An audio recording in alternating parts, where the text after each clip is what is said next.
What up? We are here. Hello. Finally. Sorry about that, you guys. A little delay. Yeah, No. I was being a diva. Yeah, I don't know how Scott Scott. knew that, but I was. Scott was good. Well, everybody was good. Welcome back to World's Finest. I know it's been a minute.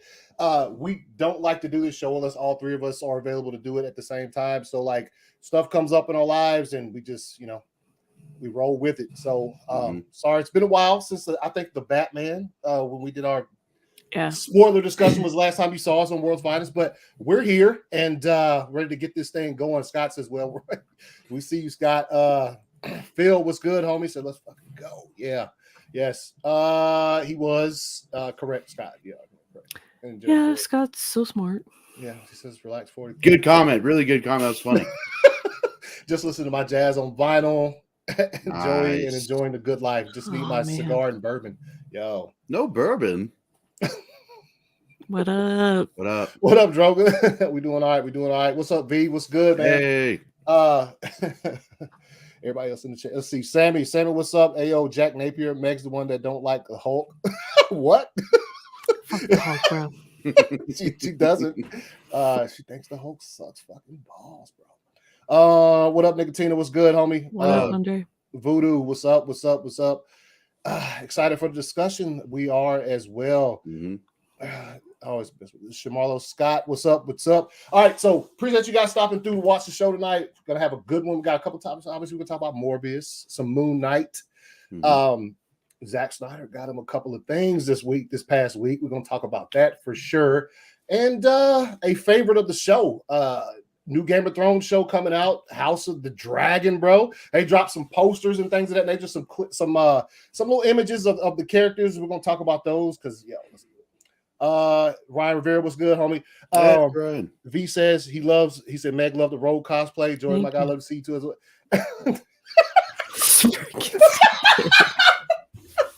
Yo, hey, I'm wearing the Catalina wine mixer shirt too. Yeah, hey, there you go. Comic Society. I'm playing Skywalker Saga tomorrow. Oh, no, yeah, that comes out. Oh yeah, dude. Did you get that pre-ordered yet with the Steelbook? What? No, man. You get on that. You danced 100 times. What? Okay. Oh, cool. Cool. Yeah. Meg the Lego Skywalker Sega comes out like this week. Oh. Yeah, we know you hate video games. Yeah, Matt Smith was fire, dude. Oh yeah, that's right. House of the Dragon. House of Dragon. Yeah. House of the Dragon looks awesome. I'm looking forward to it. Yep. We're gonna talk about that. I can't. They dropped the date. Let's fucking go. So real quick, I'm going to talk about this, just to piss the haters off a bit because they tend to get mad about stuff. And this is some of the fire that came last Sunday, the better moments from the Academy Awards. And it's this. If you look right here, Zack Snyder's Justice League Awards, Academy Awards winner, Oscars cheers moment. Zack, that's one down. For everybody who, thought that it was just, it's kind of fake or whatever. It looks pretty real right there. Yeah, it looks pretty official. Look, and then I'll bring this up right here. This is on the Oscars website right there. The Oscars cheer moment. Zack Snyder's Justice League, directed by Zack Snyder, and that little thing down there is an Oscar. So relax. So there we have that for Zack Snyder's Justice League, and also just to add a cherry on top of that one. Army of the Dead award winner, Oscars fan favorite. And if you look right here, change Oscars fan favorite, Army of the Dead, directed by Zack Snyder. And again, that little statue down there once again, just to 2 for 2. 2 for 2. Yes, indeed. So yeah. Yeah, so Zack Snyder has himself too, and I'm sure I've said this before. I think once he has them, he will for sure post those on social media and thank the fans. I'm pretty sure. So Meg, what you think about Zack getting those 2 trophies? He double fisted them. Double fisting. That Sunday was a pretty hard day for me. Unfortunately, my grandma passed away. And Sunday's the day I said goodbye to her. So watching the Oscars, I really don't ever watch the Oscars. But we were all like in our group chat talking about it, so I was like, I'm gonna check this out. So seeing Zack win those 2 awards, man, that shit just That just made my day, man. That was so great. The first two fan awards go to Zach, and the fan award moment for Zack Snyder's Justice League was like, I think I saw like excerpts of like a interview where the Flash Speed Force moment was like one of the first scenes they cut. So to have that, a film that people said like didn't exist or like wasn't coming out or people said was unwatchable, to see it get recognized like that was awesome. And just kudos to the fandom. I know that sometimes like the fandom can be a little crazy, a little hectic, but everyone kind of came together to vote for Zach, and I can't imagine how much it means to them. So it's great. It's awesome.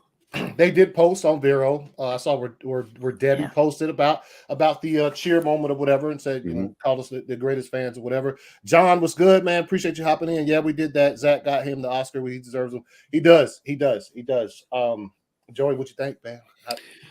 I mean, yeah, like the entire Oscar show is just crazy in general, but I remember that moment, like, in our group chat, it was all kind of surreal. Like we were like, wait, was that it? Yeah, because did that just so win? odd the way they played it. Yeah, because they didn't even announce like, and here's the winner. It was just like, here's the countdown. It was almost like just a commercial break. It seemed, and then it played it, and then we were like, oh, is this it? And I'm like, nah, this ain't. I think they're just showing, and then the next thing's gonna be the announcement or whatever. And then it was like Zack Snyder's Justice League was number one, and I was like, wait. And like the timeline, we all fucking just went nuts. Yeah, the timeline was going crazy. It was like, what was that? It? Did we win? I was like, I don't know. We do as well. We do as well. Yes. But no, it was awesome just to see that. Like obviously for Army of the Dead, like I'm very happy for that movie. But to see the journey of like Zack Snyder's Justice League from like being completely changed to brought in and out, like it or not, it's an Academy Award winning movie. Yeah, there's really nothing else you can say about that. If you want to call it fake just because your movie didn't win or because you didn't want this movie to win, I don't care. You can take 2 of these and call me in the morning. It is so, again, surreal to see that, and just incredibly happy for Zach and just the cast and everybody that they get to celebrate in this now, and you can't really take that away. No, you literally can't. It's funny because they like made these categories, so because like everyone's like, oh, No Way Home should be nominated for Best Picture, and the Academy's like, okay, bet we're gonna make some categories that literally, if you want No Way Home to win an Oscar, all you have to do is vote. Yes, yeah, and they didn't vote. Dude, Cinderella beat out No Way Home, so it's like, what do you guys? I mean, Cinderella did beat out No Way Home, wasn't it? It was like number 2. I think Cinderella was the movies was like Army of the Dead beat out Cinderella. Right? Yes. Yeah. And it's like all you had to do was just vote, just get online. Like there's so many huge influencers that were pushing for like No Way Home to win Best Picture or be nominated for Best Picture, and all they had to do is just utilize their audience, and they could have. But, they did spam vote, which if we're good for anything, it's spam voting. Oh, absolutely. We know also, how to show up. That's the thing. Yeah. We're veterans when it comes to this shit, right? Bro. And it's like I've said it a couple times before already that like you couldn't just vote. There's a couple of things you had to do to get your you had to tweet it and you had to do some things with it. You couldn't just click a vote button. Right. And I think and I've said this several times, I think a lot of these fans who that were pushing for No Way Home or pushing because the cheer moment category was like I said this on Friday on my show, like I don't know what they're going to do about this next year because it literally was not all movies from this year. It was like a culmination of like the past 20 years in movies. You know what I'm saying? And so like they had they had end games, Avengers Assemble scene, all that kind of stuff for cheer moment.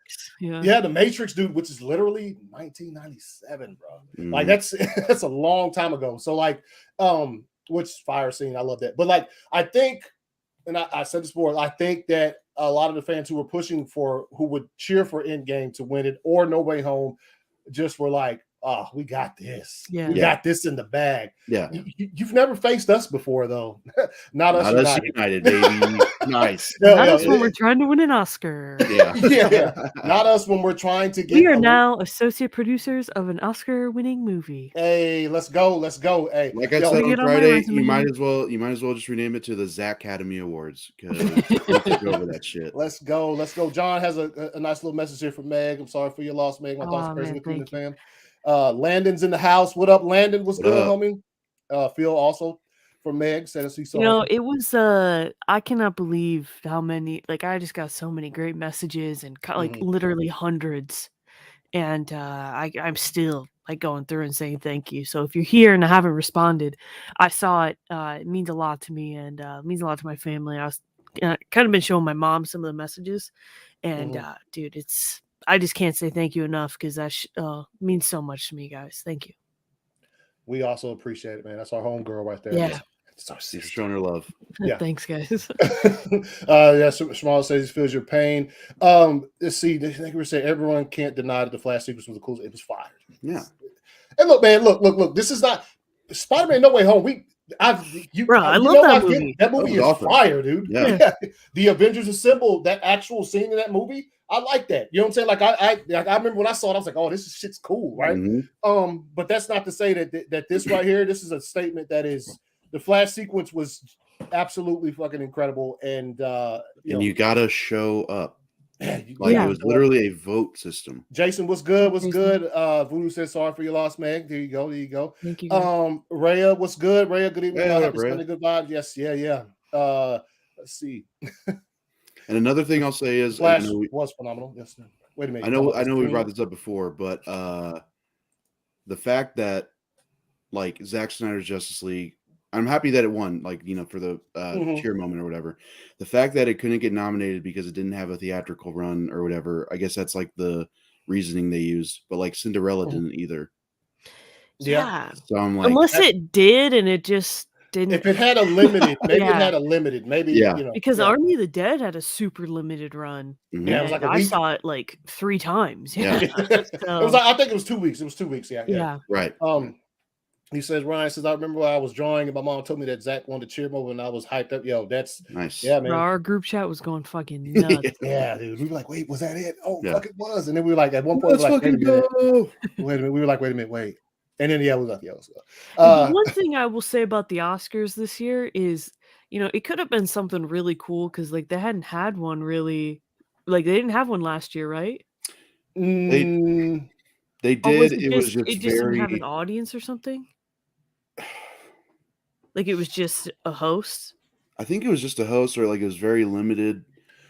Because like, dude, exactly. This year could have been so fucking cool to like have the first Oscars from like the pandemic coming out with some great hosts, and it just really seemed kind of messy this year. Like outside of like the slap stuff and all that. Like if you just look at the show, like the presenters didn't really seem like they were prepared. The hosts didn't seem like they were prepared. There really was nothing other than the slap dude and the fan stuff. Nothing really stood out to me, What's the slap? What happened? Oh, no. Anyways. No, that's a good point though, because like I feel like I liked the couple when the Pulp Fiction crew came out there and presented. That was cool. That was cool. But like, I don't know, it just kind of seemed a little sloppy this year, to be honest. I feel like in the last few years, especially, they've kind of just been like, well, it's the Oscars. They're going to carry us through just by name alone. And it's like, but no, you have to put in that work. And like, I don't know. I mean, I'm sure they rehearsed, but still, it's like it just didn't seem there. Like there's like 2 times when the presenters like just didn't like they were standing there, and one person would say their line and then the other person would just stand there. That happened like 2 or 3 times. This is you. And it was just like, Scott, with the facts, the fandom brought a movie into existence with Twitter voting. What did they think was going to happen? Yeah, seriously. Exactly. Landon and Larry, we're a fine-tuned, well-oiled machine with Twitter. Yeah, dude, that's But don't fuck with us when it comes to the hashtagging, voting, grabbing people. Yeah, that is real truth. Yeah. But especially like with the hosts, you have to there has to be like a chemistry, you know, Yeah. like with Tina Fey, and I don't know if Tina Fey Yeah. and Amy Poehler, did they host the Oscars? I think it might have been the Emmys that they hosted, Okay. but either way, dude. But yeah, even then, So and then good. like, okay, so James Franco and Anne Hathaway, they hosted like 10 years ago or whatever. Yeah. And like you could tell like there were, you know, there was that like again that chemistry of just like, you know, they seem like they both know what they're doing here. But with it just in like the three hosts this year, it just seemed like a random pairing. I was just like, all right. Also, it really did just seem so weird. Because they started the show, weren't even all out there at the same time. Like whenever Tina Fey, Amy Poehler, yo, those they are fire. Yeah. Watch any of the Emmy shows where they come out and present an award or host, that is just absolutely some of the best like hosting shit I've ever seen. But this one, they had what's her name come out first, and then she was just by herself. Like, where's the other people that you're supposed to be missed like the first 5 minutes because I was trying to fucking get my YouTube TV to work. But oh yeah, my bad, everyone. Yes, The Matrix was. I forgot it came out the same year as Hey, what year did The Matrix come out, guys? Let us know in the comments. It came out the same year as The Phantom Menace. My bad. Oh, true. Right. Well, then did you see like the DJ Khaled interruption thing? No. So they brought the hosts on, and then DJ Khaled came out. He's like, hold up, we gotta introduce it right.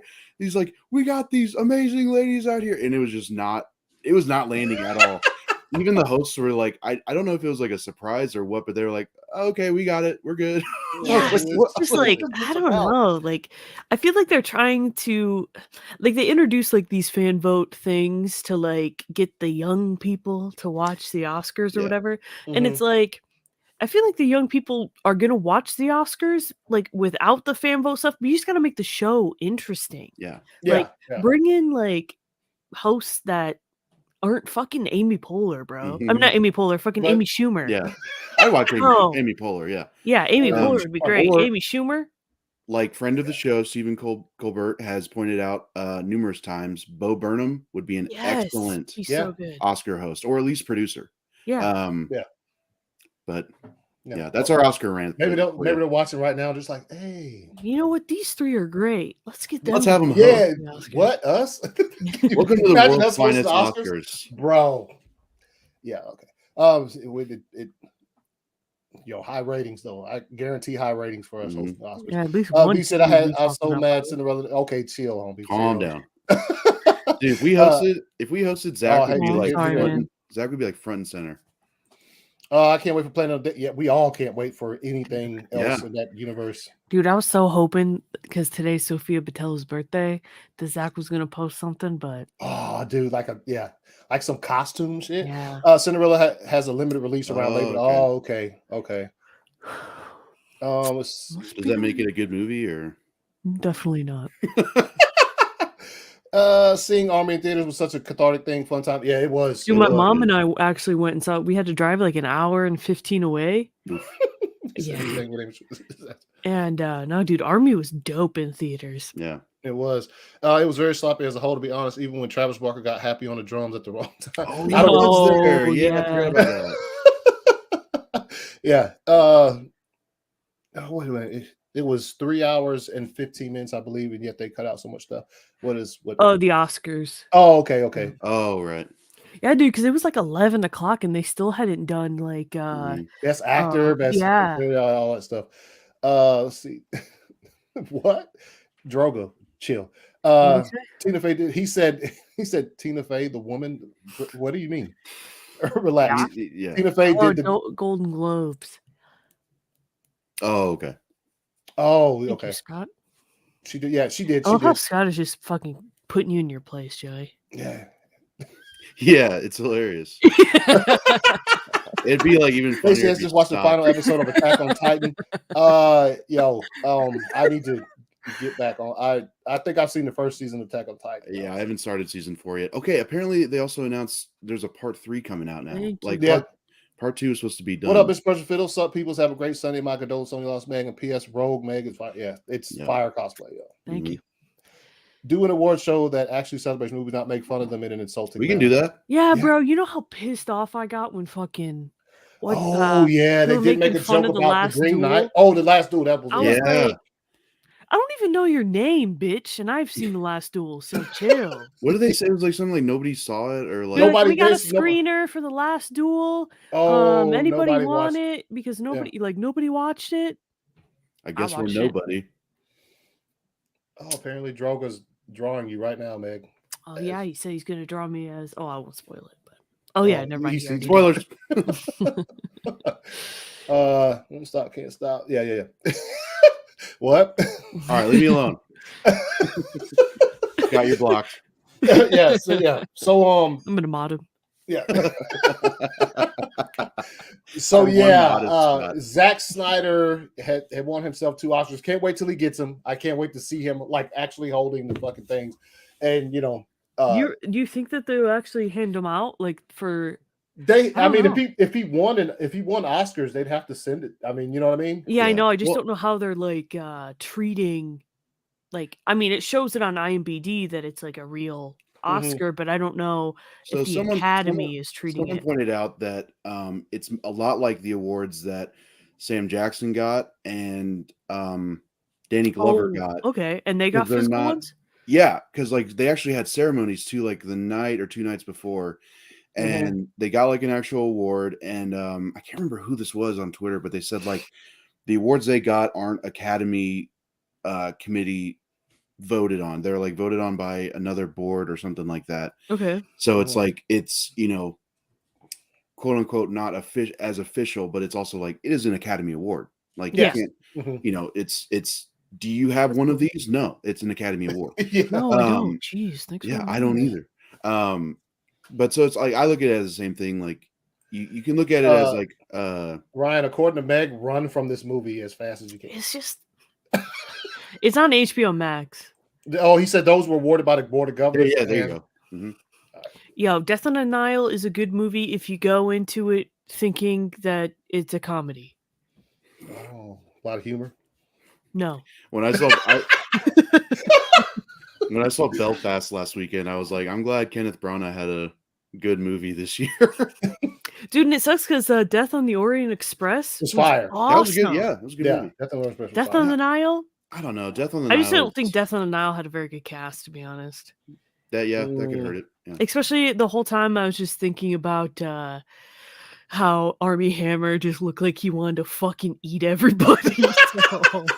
And now it turns out he probably actually did. Mm-hmm. Yo, also this kind of that when you told me that, I think I said this before, but it kind of gave me pause.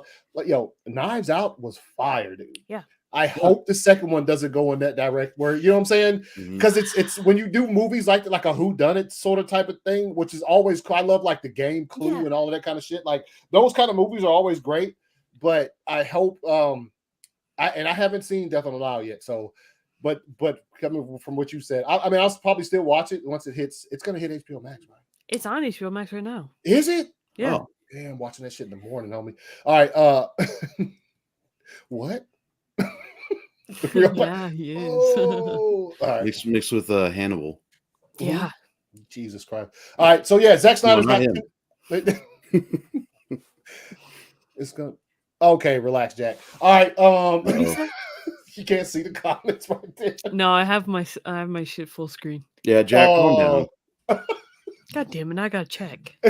I ain't pulling that shit up. All right. Anyway, so yes, Zach is double fisting him right now. Got 2 Oscars. Let's fucking go. Hopefully he gets those soon. And Jesus Christ. All right. His arm hand. Let's see.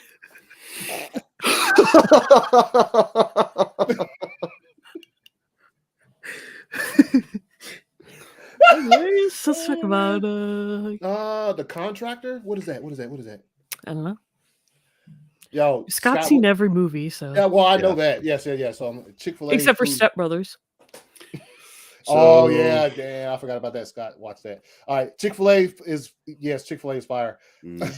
All right, not open. So yo, Scott, what's the Contractor, man? Put in. Yeah, man, come on the show. Send Scott a link. Yeah. Send a link. Scott, go down there to your house, your room of glory that you have beneath your house, and fuck. Oh, he's probably about to do a show. Oh, right. That poster. Yeah.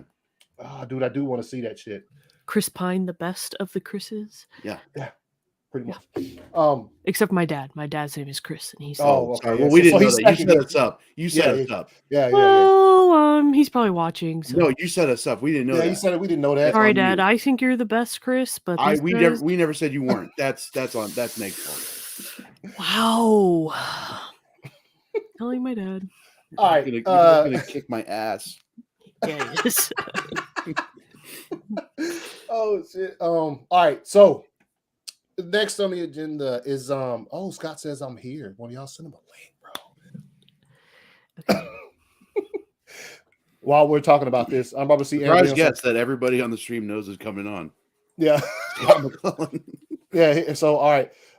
So this is right here. Let's go. So in the past week or two, the House of the Dragon, obviously just pretty much HBO in general has put out some stuff for their new Game of Thrones series, which as you can see right here, I'll bring this up bigger. It was on the thumbnail as well. August 21st of this year, we're going to be getting that. I don't know how many episodes. Don't know. Oh, there he is. Damn. At lightning speed. What up, Scott? What up, Scott? He came here to correct Joey in person, and me too. When I there's a delay with the chat. I mean, it's just I literally didn't do anything.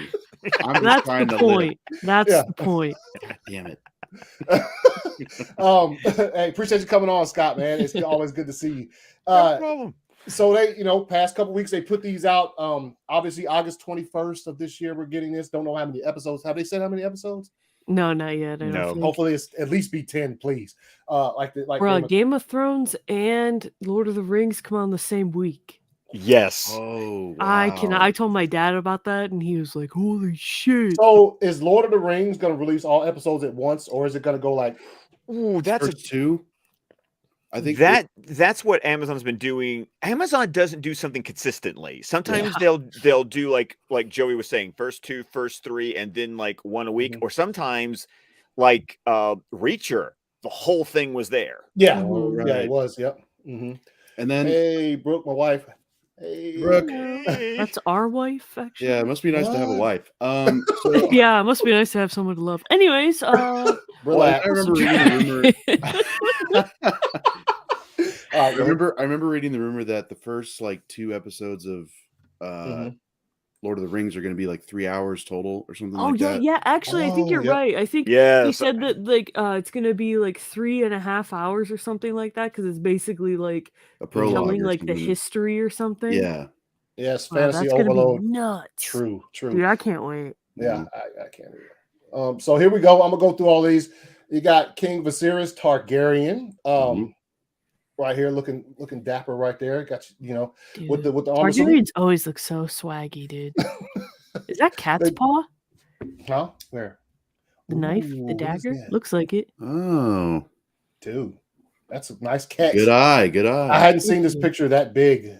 Me either. I've just been looking at it on my phone. I think that's cat's paw. That'd be nice. Dude, that'd be fire. So what you guys think about this, man? We all think about the look, looks like a Targaryen to me, so yeah, blonde hair. I don't know a lot about like the stuff before the events of the show, I don't know that much. But it looks dope, dude. I'm excited. Matt Smith looks very strange in a white wig, but I'm here for it, man. Yeah, this is one of those shows that I'm excited for because I like the fact that when you watch the show, it almost like Lord of the Rings. I love it when a creator has got like the back history, like, oh, it's been written. Like, I know what the history of this world is. I'm just not going to tell you all the history. So this is going to be nice to fill it in because honestly, I haven't read the Game of Thrones books simply because I saw the breadcrumbs going, you're never going to finish these, are you?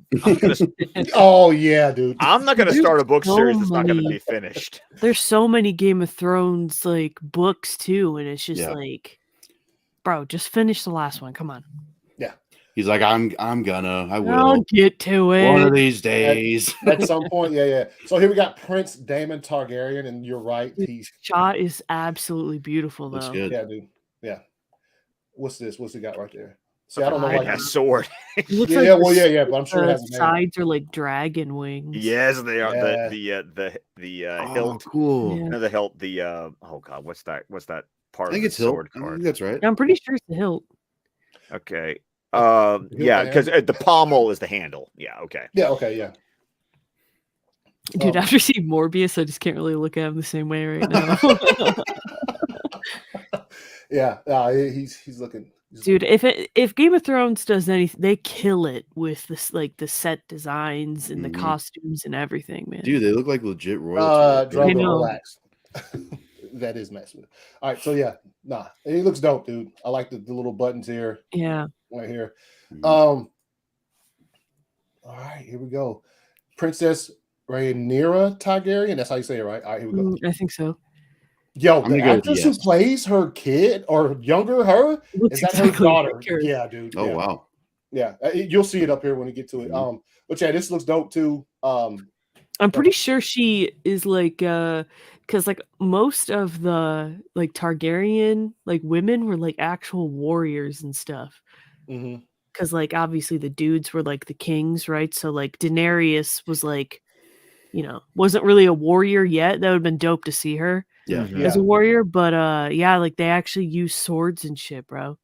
Like they fought on the backs of dragons. hmm That's dope, dude. It's insane.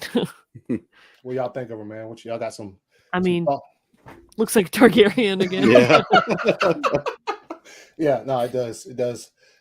The blonde hair gives it away. I'm hoping a trailer, like an actual trailer, comes Yeah. out soon. Yeah. Yeah, I'd like to see it in motion. That'd be good. Also, they dropped a couple more of these eggs. Like this is different than the last one. Yeah. I don't know what the see like this one. Then you got this one right here. Don't know what the significance of that is. Alicent Hightower. So obviously Yeah. not a Targaryen, bro. There's no blonde hair. I think because they showed like a picture of like the younger versions of these two. And I kind of looked into it a little bit, but like the Targaryens, like they used to like the Hightower and the Targaryens were like this at one point, like super close, like allies. And I think Princess, because I think she was supposed to marry one of the Targaryens. But you know how the Targaryens like to kiss each other and stuff. So Rhaenyra, I don't know how did you pronounce it? Rhaenyra? Rhaenyra. No. Yeah. Rhaenyra. Oh yeah. She like caused some drama or something, so then they all started fucking fighting each other. Damn. And that's House of Dragon. Yeah. The whole series. Yeah. Thanks for watching. Yep. And then you have Otto Hightower. I don't know if it's her brother or what. Yeah, me either. Oh, I'm he's excited that to go into the show without knowing jack shit. Yeah. That's cool. Because That's how I I went had to Game of started Thrones. reading a little bit of Game of Thrones, like because I watched like the first 3 seasons, like I binged it, and then after that, I watched it live. So like I was kind of like I think I've read like the first 2 books, but it was cool. I think it's be cool not to really know anything. Yeah. And it'll be cool to like hear about things we heard about in the show. We're actually going to see now. It's really cool. Oh yeah. What were you saying, Scott? I was just saying I love this actor. Oh yeah. Is it Reese? What's his name? I can't. I'll be honest. I can never pronounce this guy's name because he was just in. I just saw him in Kingsman because he played Rasputin. Oh yeah, he was in that. And he was, of course, he was the lizard Yep. in The Amazing Spider-Man. Oh, yeah, Rice dude, Ivans? Is it right? Is it Rise? Yeah. Yes. Ivans? Something like that. Yeah. Hand of the King. Oh yeah, he he's got is. the Look pin at him on. right there. See, got one of those we're right figuring it out. Yeah. That's not tight. Which, by the way, I loved The Kingsman. I thought it was a really good prequel. I did like. I liked it. Yeah, it was good. Got sick to when they were on top of that big ass ice, whatever that was. But yeah. Let's see. Lord Corlys Valerion and Princess Rhaenys Targaryen here. Gesundheit. What? Yeah. Dude, his hair looks cool as fuck. Yeah. This is fire right here. I like looking at these exactly like Meg was saying, with zero context of what's happening at all. That means you're just mad surprised because are there books on this show already, or Yeah, I'm pretty sure. He's written some like prequel like history type of books that tell some of this that I'm aware of. Like I said, haven't read any of them because ain't gonna suck me into. Yeah, ain't gonna suck me into that, George. To the never-ending story. Yeah, you never get to the yes. That's his name right there. There you go. Yeah, yes, right. Appreciate it, Ryan. So yeah, that's nice right here. And let's see. Yeah, so here's the young Rayana and young Allison. This actress looks just like. Yeah, I know. Isn't that crazy? Yeah. She's pretty. The other chick looks like the thing about it is the other chick didn't even look that old. So like her having a young actress, but that actress looks like almost the same age. Yeah, it really does. It's kind of weird. It does. And it's like Uncharted having a young Tom Holland. Yeah. Yeah. True. But yeah, they were like besties at one point. Yeah. So damn, so they're gonna get into it. Is what you about to see the fallout, cause some trauma. Dude, this guy looks dope. Yeah, so Kristen awesome. Cole. Armor looks dope. Looking is our Jon Snow. I was gonna say of this series. Yeah, so he looks cool. What is that? Vasiris is king. Damon is Vasiris. Bro, did that person just refer to themselves as Damon Targaryen? Damon myself. Yo, is that their role-playing account? Yeah. Allison is Vasiris' second wife, and their son is Aegon. Okay. Oh shit. Hey, dude might be speaking some facts right there. Masseria is I don't know. She kind of fine. Yeah, dude. Is she like? Well, she doesn't have red on, so I don't know. Her name sounds kind of like You got red on you. Did you drink? The red? Yeah.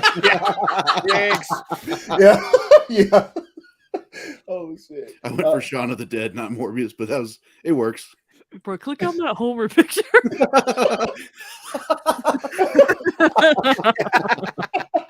Look at it, dude. It's fine. House Targaryen. Okay, Anthony, that's the next photo that you have to recreate. Yep. What? That's right there. I do have a shirt that's like that. Yeah. You have dragons? No, I don't have. Well, I do have the McFarlane Toys dragons. There you go. Yeah, there you go. All right. And then obviously here's where HBO Max Brazil behind that one. Yeah, dude, look at it. There's dragon behind all of them. I was just saying. Where were you, Scott? You didn't correct her on that. If I would have said that, I don't correct. Definitely watching this. Oh, okay. Oh, hold on. Even if I'm wrong, you play your favorites. I get it. Yeah, he does. So I do. Definitely watching this. Can y'all hear that? Yes. All right.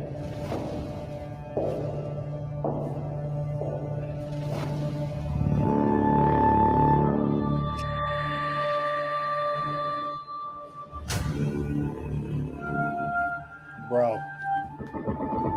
Gods. Kings.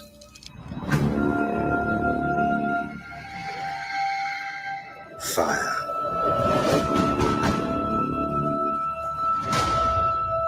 And blood.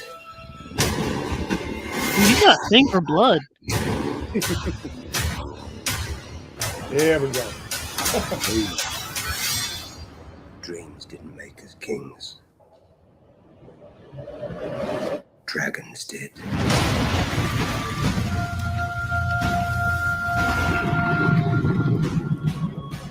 I like how they beefed up the throne too.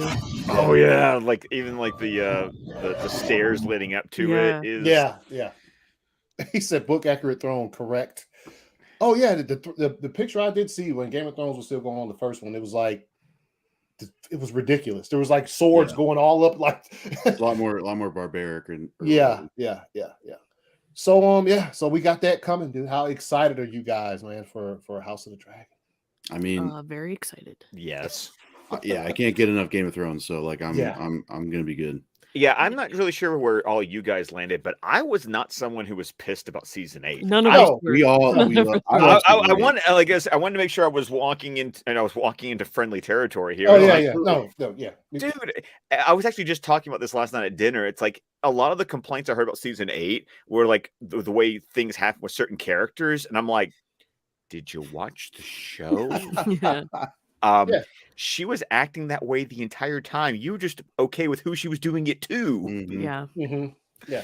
Yeah. And also for me, the way it obviously, the way it ended was like you got to see these characters that you've traveled with for like how long was it? 10 years? 10 years. Right, Yeah. you get to see and- Arya literally grow Mhm. grow up. Yeah. Yeah. But at the end, it was like, yo, they're getting this entire series, they've not been able to do what they wanted to do. It's what they've been made to do. And at the end of season 8, John got to go do what he wanted to do. Everybody got to do what they wanted. And I was like, that was so satisfying to me because you saw throughout that entire series, it was just like, yo, like nobody else, they couldn't make their own decisions. It was always something there to make them like have to do something that they probably would choose otherwise. And season 8 is fire.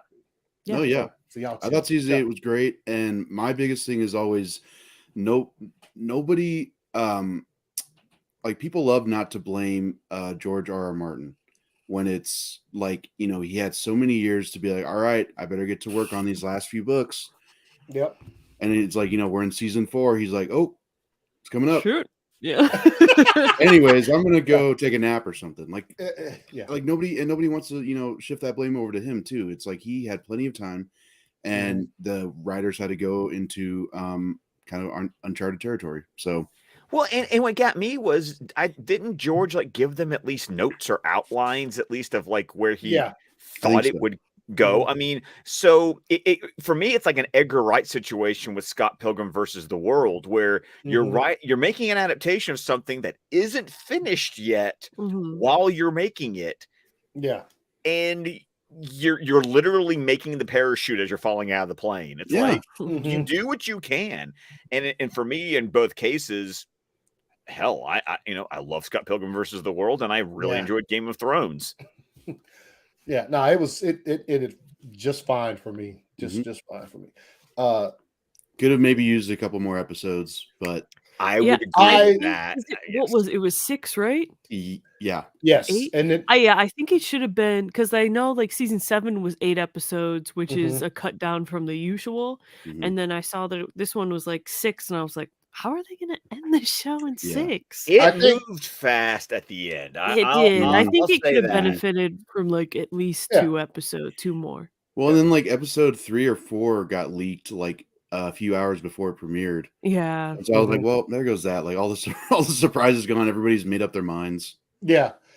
No, it was. I think that's the one thing, because they announced before 7 even came out. They said season 7 is going to be this many episodes. Season 8 is going to be this many, and they already were putting a leash on themselves. Like, so when it came down to actually writing those seasons and actually like doing them, they were limited because they already said there's only going to be this amount of episodes in this in the series. So it would have benefited surely from if they'd have just kept it 10 all the way through. I think it would have been. Yeah, it would have been fine. It would have been fine. So, it not short of money, because HBO once season like 4 or 5 happened, HBO was throwing money at this show. Dude. Whatever you need. Remember, they finally got to do the Bear or whatever. And they hadn't been wanting to do it yet. So, like, I think they would have been just fine with some more episodes. But this House of the Dragon, like you were saying, Meg, I do enjoy the fact that we're going into this, and I don't know anything. So it's just like when I first watched Game of Thrones. I didn't know anything. Somebody told me to watch it, and I think I was on my 3rd deployment, and they were like, yo, I had just finished watching Spartacus. They were like, yo, watch Game of Thrones. And I was just like, I don't know. And so I started watching it and fell in love with it. At that point in time, seasons 1 and 2 were already out. So I got to binge the first 2 seasons. Oddly enough, we talking about season 8 and like we don't have problems with it. Who most people who came to Game of Thrones really late and get to binge it all at one time, they never have a problem with season 8 because it's for us, it was always you watch the season and you had to wait over a year for the next one. So when it finally got here, if it was unsatisfactory, you really made your voice. I mean, I didn't never find it like that, but like people who waited over a year for season 8 to come out, and then they didn't like what happened, they were kind of like, okay, I'm gonna complain about it and ask for them to reshoot the entire season, which would never happen, by the way. There has felt like there's been like a void in television since Game of Thrones kind of ended. For me, for sure.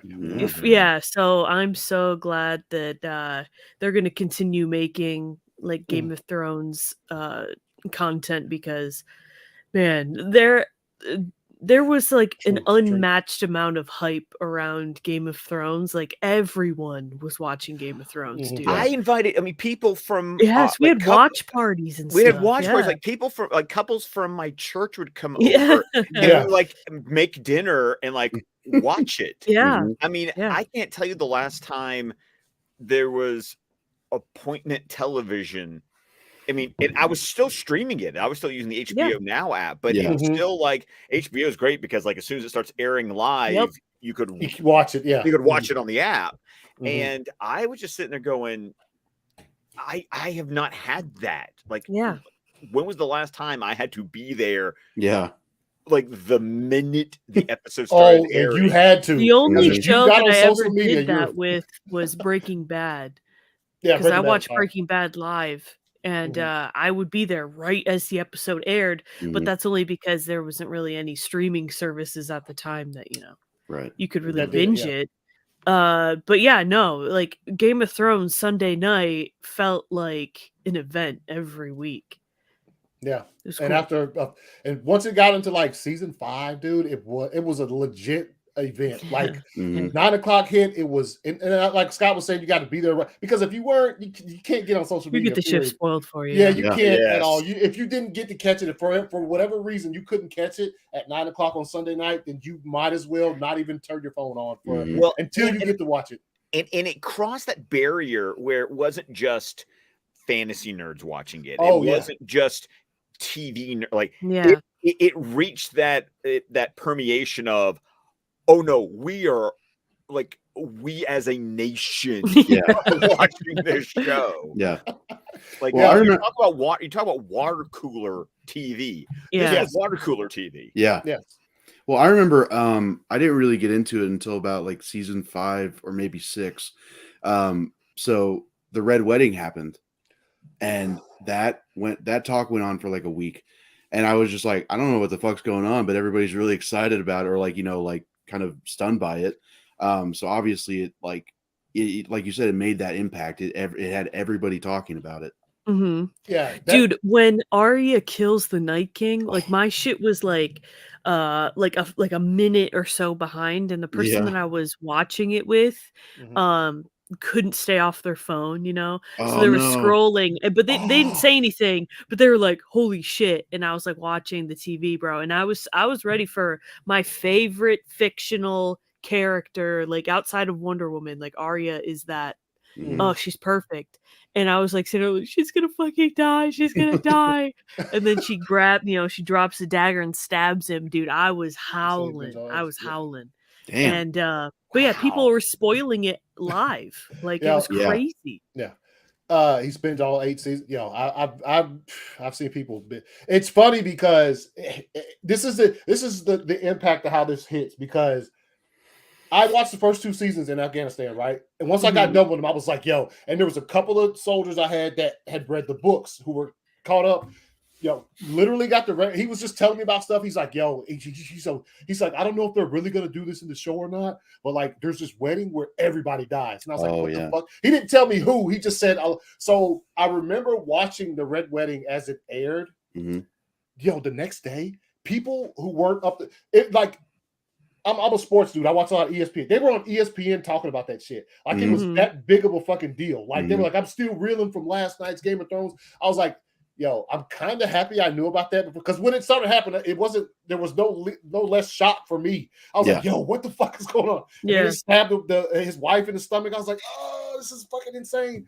But I knew that because he didn't tell me, like I said, who all was going to die. But that's how big that went. That's how, like, if you're watching ESPN and they're talking about whatever sports, and then everybody on there is just like, yo, Game of Thrones last night. That's how you know the show was that big, like that wide of a. And in that case, then you're talking about, ESPN, who's owned by ABC and Disney, talking about an HBO Warner Media property. Like, when they're not hyping up their own IP, it's like, oh, that's when you know it. That's when you know shit's real. Yeah. No, it was a big old cultural thing. And so, like, yo, I do miss it. I do, because that, like Scott was saying, that was a time, dude. That was and then like between season 7 and 8. Yeah. What I remember seeing the Super Bowl commercial, man.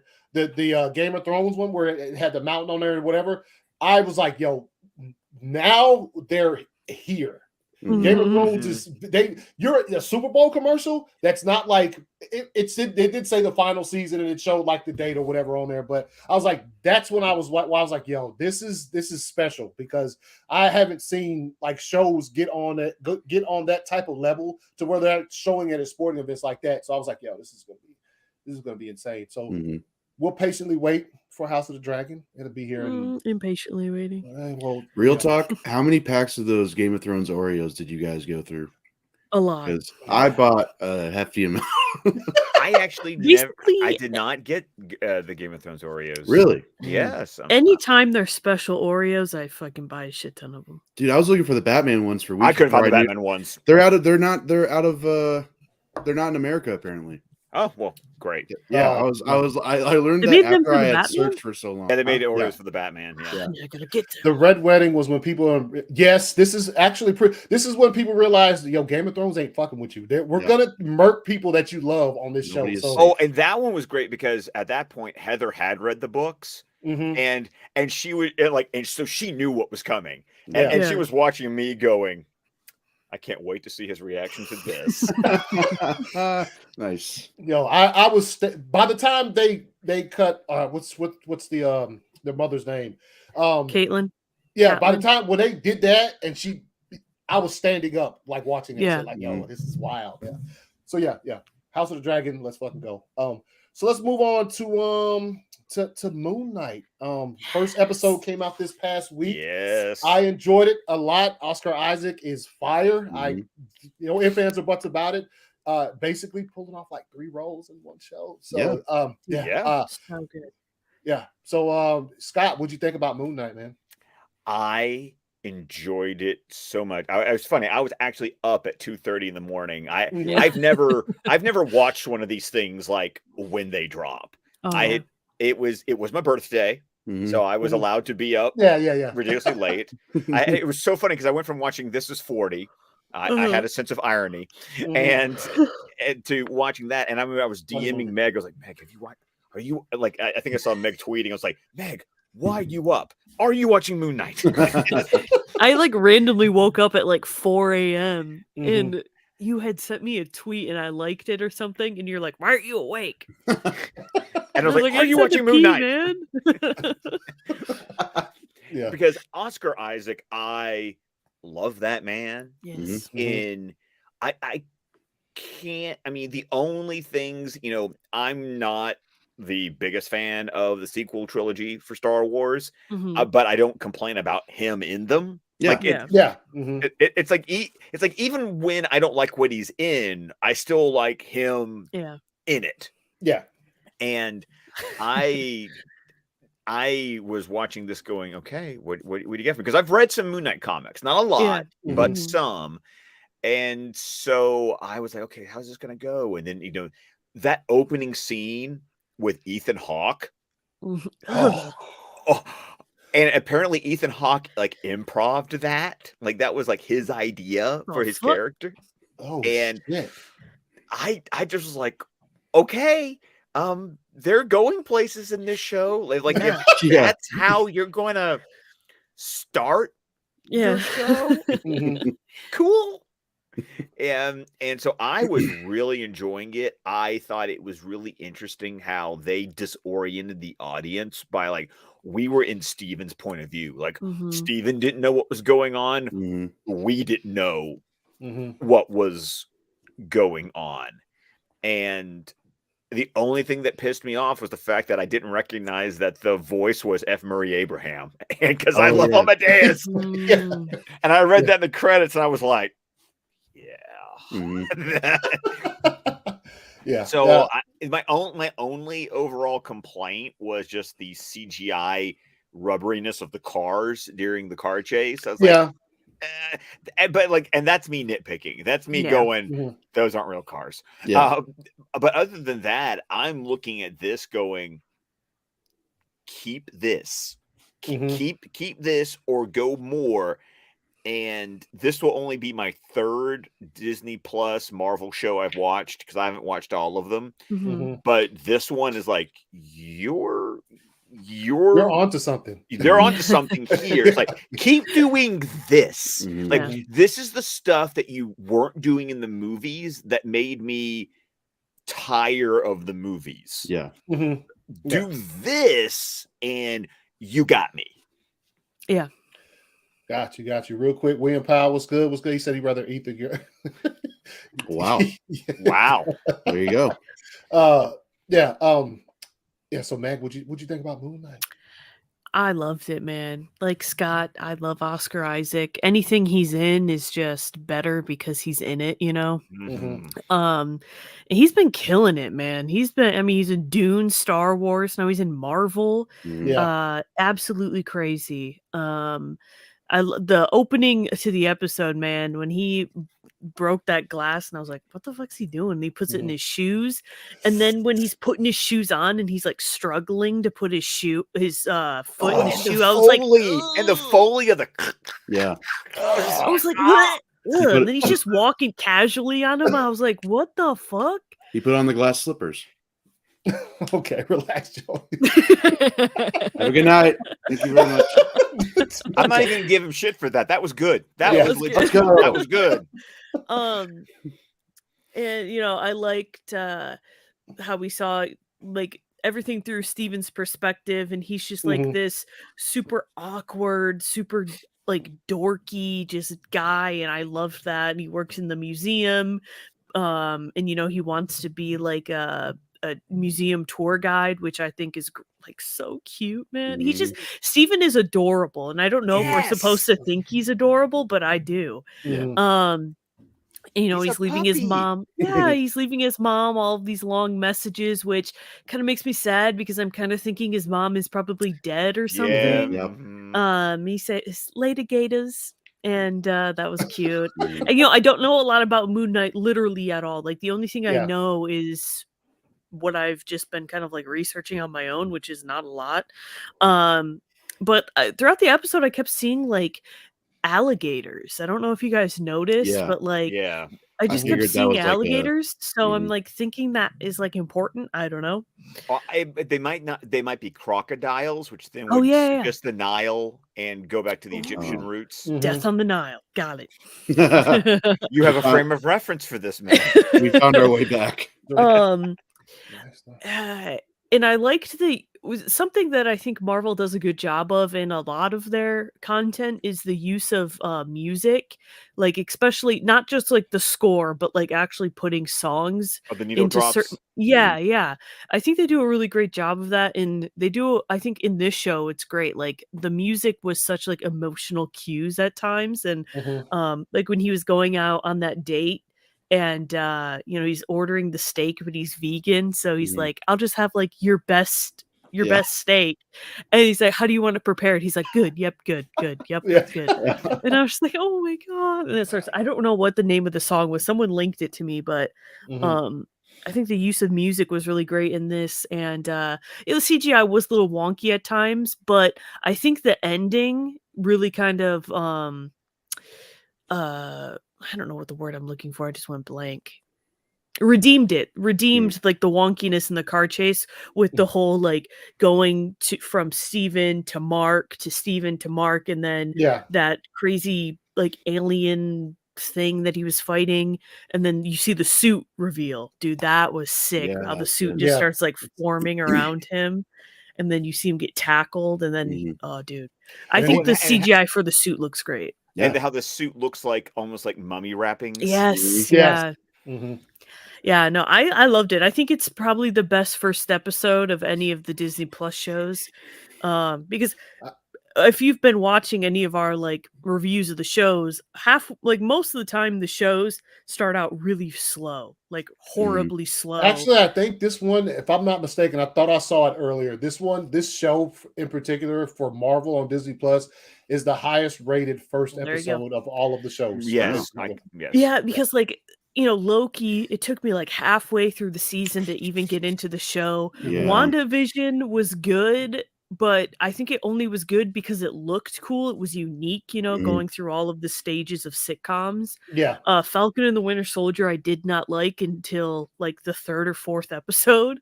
But this show is like a breath of fresh air. I feel like it's totally different.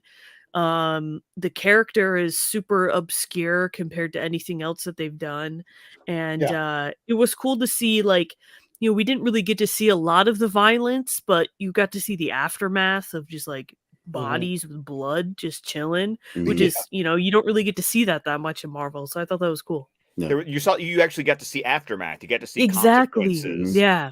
Especially when Steven blacks out in the town with the villagers, and there's like that one guy who's like, "What did you do to that guy?" So I think I really hope they keep going on the track that they're going with the show, especially because we know it's only 6 episodes. So that already is kind of a hindrance, I think, because all of their shows are only 6 episodes, and except for WandaVision. Yeah, and Hawkeye was just such a fucking snooze fest to me that anything could be more entertaining than that. So I think that this show is, like I said, a breath of fresh air, really. I liked Hawkeye, sorry. I fucking hated that show. I know you did. So boring. Joey, what'd you think, man? What'd you think? I thought it was great. I just watched it today, so it's still pretty fresh in my mind. I heard a lot of people say it was kind of a drawback for them, but the blackout scenes I thought were actually pretty cool because it kind of helps you like with that the disorienting feeling of like, okay, what the hell's like, what just happened? It's so jarring. What's real? What's like, what's a dream? Yeah. And I'm not using this as an excuse for like the CGI, the trees, the car chase, all that did look weird. But it helped add to the fact with me. I was like, was that supposed to be a dream? Like, is he supposed to think he's dreaming? So I was okay with that. And like, again, the blackout scenes, I was like, I don't need it, especially in the car, he had the gun and then you look back and the guy's like dead. I'm like, oh, well, I can put together what he did. He shot he threw that gun. That's the humor that I like in Marvel stuff, where it's not like super on the nose, but like he wakes up from blacking out and he has a gun in his hand, and like it's really the only thing he can use to defend himself, and he fucking throws it. That shit was so funny. And then the car like stalls out or whatever, and the cupcake just goes flying. The blackout, the blackout scenes. What they did was they put the viewer in the same disoriented state as he was. Because he's like, yo, what did I just do? And you're like, yo, what did you just do? Yeah, like, it was extremely jarring. Yeah. You're all on the same, it puts you on the same like plane with him, with Steven, as that's happening, because you're just like, yo, what just happened? He's the same, he's exactly the same way you are when you're watching it. So and because like if they were gonna show us what happened during the blackouts, and it's like then we wouldn't, that would take away from the ending shot of Moon Knight. So it's like it's like that's the entire point, is like we have to be like, what the hell's going on until the very end.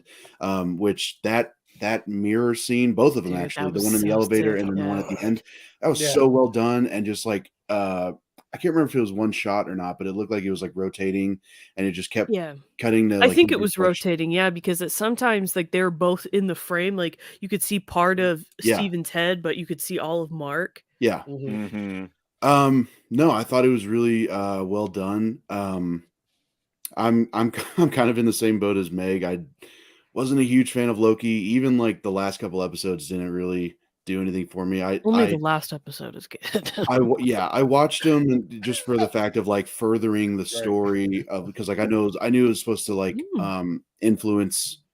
Oh, there you go. Yeah. Memento meets Indiana Jones with a little Fight Club. Ooh, that's good. That. Stealing that. Yeah. but no, I thought it was well done, and like you said, Oscar Isaac. I think it's impossible to dislike anything that he does. Mhm. No, he was great, and like I've heard some people say like the accent, I liked it. it like could take some getting used to, or just didn't work for them. I'm like, I don't know, I believed it. Like, Yeah, I believed it, and I think it needs to be. It's not. I'm not saying it's obnoxious, but like if they don't like it, they see it as obnoxious or whatever. I think it Mhm. needs to be like that for you Mhm. to really be able to distinguish the differences between Him and Mark, Mark. Yeah. Mark, Steven, and Moon Knight. Mhm, Yeah. mhm. I Also, did like how there wasn't like just obnoxious other MCU references in Yeah. there's Yes. no like it was its own thing, like, and that Mhm. I loved that shit, man. That was Yeah. great. Also, his accent was fire because the rest of the actors who were actually have Yeah. accents, he sounded like them. So I don't, Yeah. you know what I'm saying? Like when he was talking to his boss at the museum, like they literally accent was pretty much the same. So I was like, yo, I had zero problem with the I accent. feel like sometimes, and I'm not going to make a sweeping generalization because Mhm. people have their own opinions for their own reasons. But I feel like sometimes especially when you get into like social media people, like Mhm. when you know the person is not Yeah. like when you know the person that's not their actual accent, when you know they're putting on the accent, Mhm. Mhm. I really feel like a lot of times that I'm going to air quote the haters just see that as an easy pot shot Yeah. Yeah. to Mhm. go after them. And I'm like, I've been to England.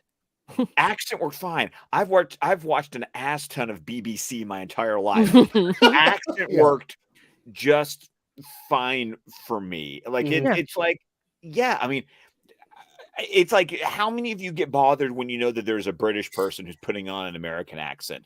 The only time it bothers me is when they want to do a terrible Southern accent. You know, Yeah. except for that, it's like, no, I really appreciate the people like Hugh Laurie that you go, fuck, he's British? Yeah. Yeah. Yeah. Yeah. Mhm. Dude, Christian Bale? Dude, yeah. You Oh, can't never dude. tell. Yes. He accepted I can't remember for what role it was, but he won Best Actor at like the Golden Globes or something. And I remember everybody was like, he's British. I was like, well, he's Welsh. Fighter. He's Welsh, but Yeah. oh yeah, I think it was a fighter. Yeah, he was doing his acceptance speech, and even Oh yeah. Best supporting actor. Yeah. my dad was like, "Why is he talking in an accent?" I'm like, "That's what his accent is." As for me, it was an incredible start to the series. Once it was over, I was like, wow, they have a lot to pack into just 5 more episodes, considering Mhm. Yeah. what little they gave us in this one, which was enough, you know what I'm saying, for me. But like it would have felt a little better if it was like 10 episodes. But since it's Mhm. only 6, it's like, yo, they have some stuff to stuff into these next 5 episodes. Especially if they're only like 40 minutes long. Yeah. Yeah, 10 bro. minute credit scenes or 10 Yes, minute give credits. me Like, yeah. Well, Disney Plus shows always have mad long yeah. credits. Yeah. Credits would be just like like, fucking 12 minutes. You're like, what is this? Well, because like halfway through, it didn't go to like the credits in Spanish and then the credits. It's like all the translations. Yeah. So, but no, I thought it was great. Like I said, Oscar Isaac fire. I am very looking forward to what comes after this.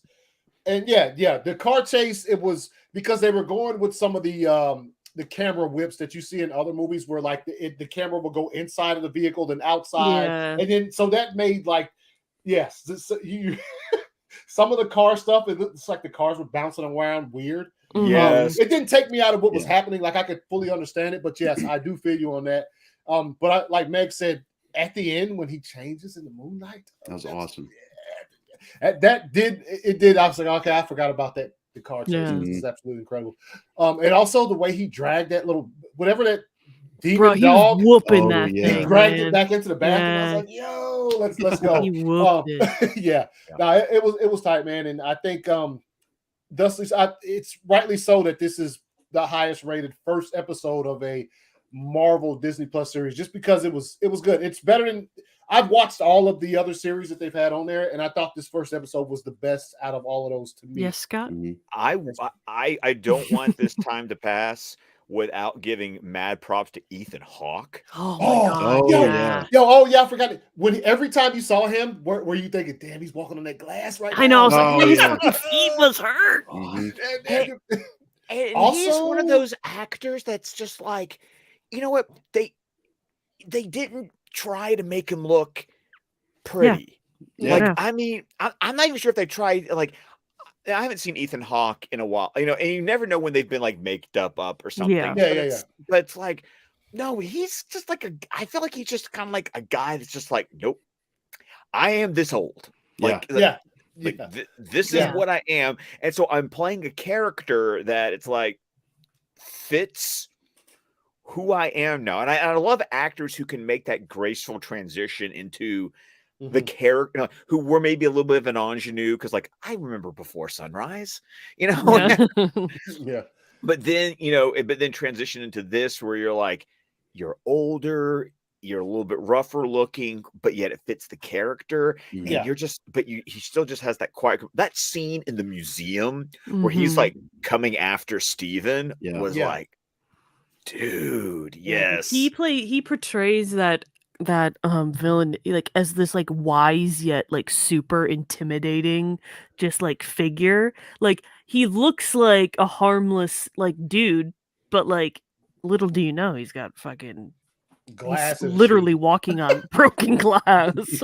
Well, and obviously passing judgment on people. Yeah. Like the idea that he's creepy. Oh, that seems creepy. And also passing judgment, because like with that one woman who goes, but I'm a good person. Yeah. And like, I believe you. Yeah. It's like the idea, because he says later about the whole like, the God wanting to punish people before they're dead. Like before. So the idea is that, oh, she hasn't done anything bad yet. But she's going to. So it's like Minority Report. It's like we're gonna get you for something that you haven't done yet, but you're going to do it, so we're gonna justify punishing you now for it. Yeah. Nah, she was that entire sequence right there, and then I can't remember what they said. Obviously, then he was like the last one to kneel. Got him. Yeah. And got him. He's like, oh bollocks. Oh bollocks. When he's looking at the window. No, he's like, oh yeah. Yeah. And the mercenary's like, yeah.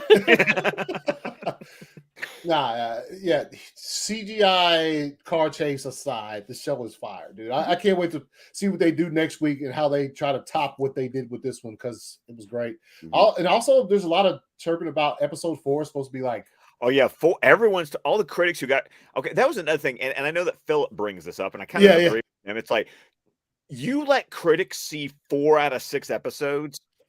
Yeah. More than half the show. Two maybe 4 though. Might as well let them watch the whole series.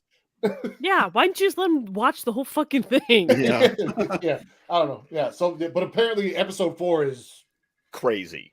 Yes, absolutely incredible. So we'll get there at some point. Too bad we have to wait like 3 more weeks. Yeah, I think hopefully it'll be worth the wait, because I'm sure it will be, dude. Yeah, if the first episode's any indication, I can't wait. But it's going to be one of those things where it's like, deliver, like don't. Some of the shows, like a lot of the shows you guys talk about, that are the ones I haven't seen. Falcon and Winter Soldier, I haven't seen Loki, and those are the ones you guys are like, they eventually hooked me. Yeah. So I'm hoping that this show, if this one's coming out of the gate like this, it's like, please tell me that you're just going to, continue like this upward trend, slow crescendo, and it's just it's like, you don't have to win me over. You did your job. Yeah. First episode, no, keep me hooked, I'm here. man. Yeah. Well, and I think it also helps that like every other Marvel show so far has been a character that's already been in the movies. Yeah. Where with this, it's like a lot of the unknown, and they're able to take more chances, I guess. So I think that like helps with the hype for me, anyways. Like I like that we're finally getting a show about someone we haven't seen yet. Yeah. So we're all looking forward to it. Glad that we all liked it. So if you haven't seen Moon Knight, we just spoiled a bunch of shit for you and you're watching, but sorry. Yeah. If not, watch it. It's really good. I'm also apologizing. Side note, Scott, if you haven't watched it yet, F. Murray Abraham is in a show called Mythic Quest on Apple TV. I've heard about it, and I've been told I would love it. Fantastic show. Never heard of it. What is it? It's Is like it new? it's like a gamer. It's like a game developing company that makes like a World of Warcraft type of. Oh, See, I think you guys would actually like it. I've actually told you guys about it before. check it out. You ignored me. So, but Who are you again? yeah, exactly. But no, it's Rob. I can never pronounce his last name, and Charlie Day from It's Always Sunny. Like they're like the producers, okay. and Rob's like the main star. Mhm. It's really good. It has like it's like funny, but it's got the heartfelt moments a lot, like Ted Lasso. Oh, You guys ever watch I think it was called The Guild? I I tried watched to that. watch It was it. cute. I gave it a shot. It didn't hook What's that me. on? I think it was on Netflix for a while. It's an older show though. Yeah, it was. It I had think Felicia Day. Day. Yes. Yeah. Oh, And okay. I've heard of it, they were yeah. like people that were in the same guild together, like World of Warcraft guild. Mhm. Mhm. And yeah, they were anyways, kind of dorky and cool. Nice. It's a pretty good show. Nice. Anyways, let's talk about Morbius. Yes, Oh, let's yes. go. Bring you the final topic of the show. Morbius came out this week. I had the opportunity, got off work, had to run to go see it Thursday. Why didn't you after I got- drive? I mean, I drove, but you understand. Oh, I had to go. I had to Okay, go. let's stop lying. He flew in his private jet and got a special Okay, screening relax. because he's yeah. the Rock. And by work, he said he meant to say work out for 6 hours Yeah, in and his it own just private stepped off- gym. stepped He off gets instead to of take Black wherever Lives he None of- goes. none of like that- the cool off at the end of the workout. Yeah. None of that happened, but I did see it on Thursday. Sorry, Mr. Rock, we won't lie. Yeah, What? sorry, Okay, relax. Mr. Johnson. Did you have the pancakes ready for you at the movie theater, like Yeah, delivered to your he seat? did. I do like pancakes. Yeah, he says We know you do, Mr. Yeah, you post them on Johnson. Instagram all the time. Yeah. Finally, yeah. Meal. So We understand. Morbius, the newest film from the Sony side of the Marvel movies. Mhm. Jared Leto plays Dr. Michael Morbius. Glad that joke wasn't in there. Just be honest, real quick. We will be talking spoilers for Morbius right. though. So if you hadn't seen it yet, you don't want to get it spoiled. If you don't care, then stay. But yes, the newest movie from Sony, their side of the Marvel universe, and it's kind of I guess it's in the same universe as the Venom movies or whatever. And I rather enjoyed it. I'll tell you that right now. Joey, what'd you think about Morbius? Oh, I had a really good time with it. Like, Yeah. I was already kind of like pulling for that movie, because I Yeah. saw all the negative reviews the past couple weeks, and a lot of times when that happens, I'm like, okay, let's relax. Yeah. Like it can't be that bad, and it wasn't. Like I honestly, that probably helped me enjoy it more than I expected. Because my whole thing, and like I sound like a broken record. I've said this before. I don't know what people were expecting with this movie, except for Yeah. like the Morbius fans. Like if you're out there, if you're watching, like awesome. I'm glad you guys got a movie, but it's like I don't know what people thought this was going to be. If they thought that it was going to be an event type movie on par with like No Way Home or something, it was it's literally just a character focused movie, from Sony, and I don't know. I thought it was executed really well. There's some stuff like it wasn't perfect, but I had a really good time. I thought Jared Leto did really great in that role. And That is very true. we were just looking at photos of Matt Smith, and I hadn't seen him in much, honestly. He plays a villain so well. Yeah. Yeah. He gave me what's that guy's name from Jessica Jones? David Tennant. Yeah. Yeah. But what's his name? What was his name in the show? Kilgrave. That's it. Mhm. Which coincidentally they're both doctors Yeah, who now both play the villains. doctors. And they're actually the ones right after each other, 10 Yeah. and 11. Yeah. But he had those moments, he was like Michael, kind of like taunting him a little Yeah. bit, and Yeah, like dude. I don't know. I thought I had a really good time with this. Again, like just like with Moon Knight, it probably helps that I didn't know much about the character. Mhm. Yeah, I really enjoyed it. I probably will go check it out again. I got to get one of those cups because the theater didn't have Morbius cups. I cried about it. It's fine. No, you'll be all right. You'll get you one this time. Meg, what'd you think about Morbius? I liked it. Like, it's not the worst movie I've ever seen. Definitely, it's not even the worst movie I've seen this year. Oh, What is? What's the worst one? Death on the Nile. Hey. Yeah, it's not the worst movie I've ever seen, but it's not like a masterpiece. It's just a movie you can go watch and laugh at the jokes, have a good time, man. And I feel like, a lot of people have just said that, like, this movie has so much like manufactured hate around it. I think like people just see that like hating on the movie gets them likes and retweets, so they're like, oh, let me say that Morbius was horrible. But no, dude, I think I like Jared Leto in like select things. Like I don't like him overall as like an actor. I like him in like certain things. And I feel like him as like an edgy vampire doctor is like perfect for him. Um I read like a little bit about Morbius. I have a few, like his last comic run I think was like in the like 2018 or 19, and I have it and it was good. I like how they showed his powers, because like, with like the whole like sonar with his ear, I thought that was really cool.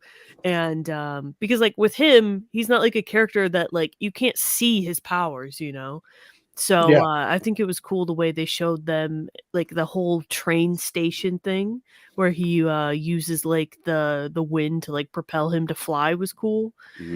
Matt Smith was really great. I think it's very touching, like the whole like they were disabled as kids and like their whole life that they've been like trying to find a cure to like change who they are, and then they get this cure and it just totally fucks everything up.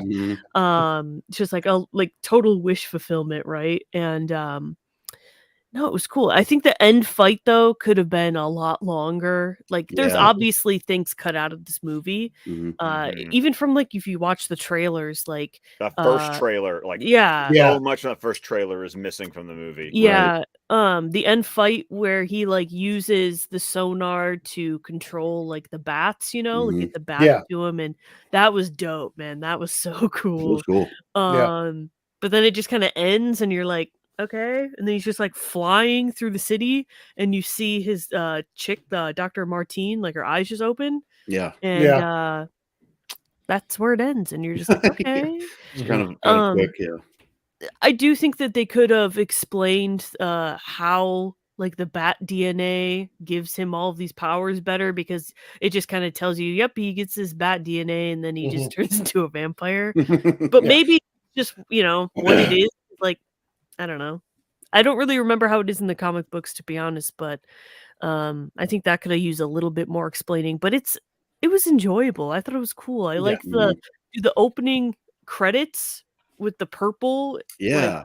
Like, dude, that was dope. And the M showed up. That I was like, for a second I was like, '80s movie. Yeah. I was like, for a second I was like, are we in the right theater? Yeah. The vulture stuff was a little confusing. I think this movie definitely would have benefited by staying around the release of No Way Home. Just because, the sky fucking cracks open and Vulture shows up. So I hope that in the Doctor Strange movie, they kind of explain how these characters traveled throughout the multiverse to get where they are, other than the sky cracking open and they just fall through. But yeah, no, I thought it was fine. I'm gonna go see it again tomorrow with my sister because she wants to go see it. But also I just have a super soft spot for vampires, so maybe that's why I liked it more than the average person. Also, I want to say, I guess I don't watch a lot of Jared Leto movies, or I don't know if I do, but it feels like this is the first movie that he's been in. I wouldn't say that. This feels like the first movie he's been in where he's played a sincere character, at least in a long time. Because he's been Joker. He was it Paolo in House of Gucci? He was also in The Little Things, bro. The movie with Denzel and he was in that, and Rami Malek. And then Blade Runner, he was normal, but he was also like he was just kind of Jared Leto. But this felt very like I said, sincere, and I like seeing that side of his acting, I guess. Yeah, I still need to see Dallas Buyers Club. Oh, that was a good one. That's it's Yeah. good. That's That's one a good movie. that's one he won the Oscar for. Yeah. Yeah. Yes. Mm-hmm. And this is the next one that he'll win the Oscar for next year. Oh, okay. Yes.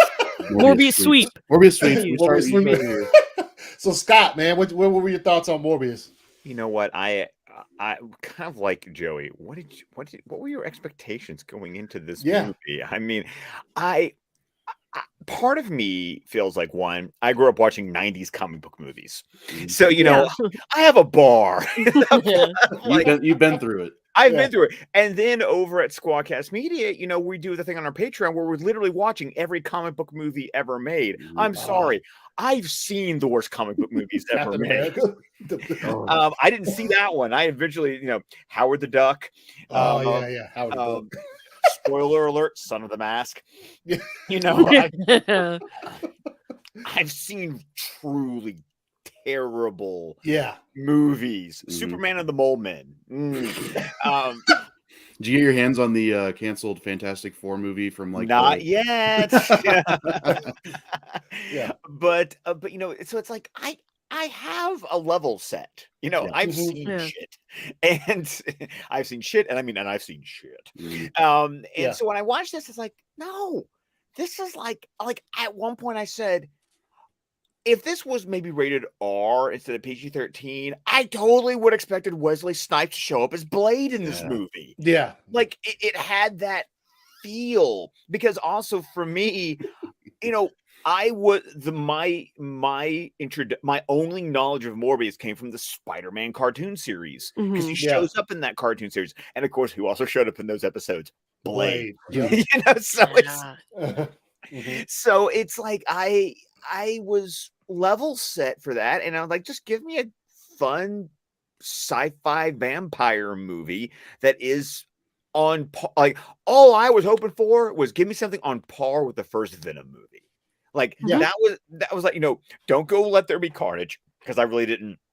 I didn't dig Carnage. I had issues with the first Venom movie. Was like I had fun. Yeah, and that's what I did when I saw this movie. I had fun. Now, do I have my qualms about it? Yeah, I look at all those scenes missing from the first trailer, going, yeah, there's probably another 15, 20 minutes that this movie could have like benefited from, and those post-credit scenes are completely redone because that's not the scene I saw in the first trailer. Yeah. So, I mean, is it a masterpiece? No. Is it a stinking pile of dog crap? No. It's not. It's just it is. If you grew up on a steady diet of 90s comic book movies, you're like, I know how this record to get. I know this song. I know this song and dance. I'm good. And then you get Jared Leto, like Joey was saying, kind of being sincere, you know, not hamming it up. And then you get Matt Smith, who's chewing the scenery all day long. And it's glorious. I'm sorry, when he's doing like the little sexy dance thing, I'm like, dude, I'm here for this. This is ridiculous, and I'm loving the whole thing. Yeah. My biggest complaint is this giant CGI battle at the end, which, funny enough, was my complaint with Venom, the first Venom movie, is when Venom and, forgive me, I'm forgetting the name of the symbiote he fights. I think it's Riot. Yeah, Riot. Yeah, it was Riot. You know, the fight at the rocket, like when the camera's moving in a way that I'm losing perspective of like who's where, what's going on, and it's just this giant CGI mess. I was like, I did as we get to the end of the movie, I was like, please, you could beat Venom. Like, I'm enjoying you enough that I could say that I like you better than the first Venom movie. What do you do in that third act battle? And I went, fuck you. Here we go again. The same thing.